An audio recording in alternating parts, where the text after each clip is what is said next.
अस्सलाम वालेकुम viewers, welcome back to my YouTube channel daily tips with Asma.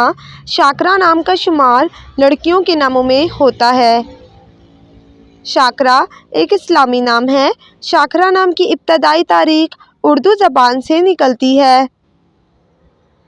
शाकरा नाम की लड़कियों के लिए खुशकिस्मत नंबर 8 माना जाता है। शाकरा नाम का मतलब है शुक्र अदा करने वाली। खुशकिस्मत दिनों में सोमवार और जुमे का दिन शामिल है। शाकरा नाम का शुमार इंटरनेट पर सबसे ज़्यादा सर्च होने वाले नामों में से होता है। खुशकिस्मत धातों में हिंसों के हिसाब से चांदी शामिल है।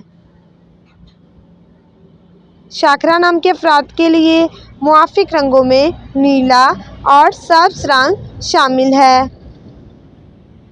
शाकरा नाम के अफराद के लिए मुआफिक पत्थरों में मरकत पत्थर शामिल है। फ्रेंड्स, अगर आप अपने नाम का मतलब जानना चाहते हैं तो कमेंट बॉक्स में अपना नाम लिखें। इंशाअल्लाह हम आपके नाम की वीडियो ज़रूर बनाएंगे। Thanks for watching.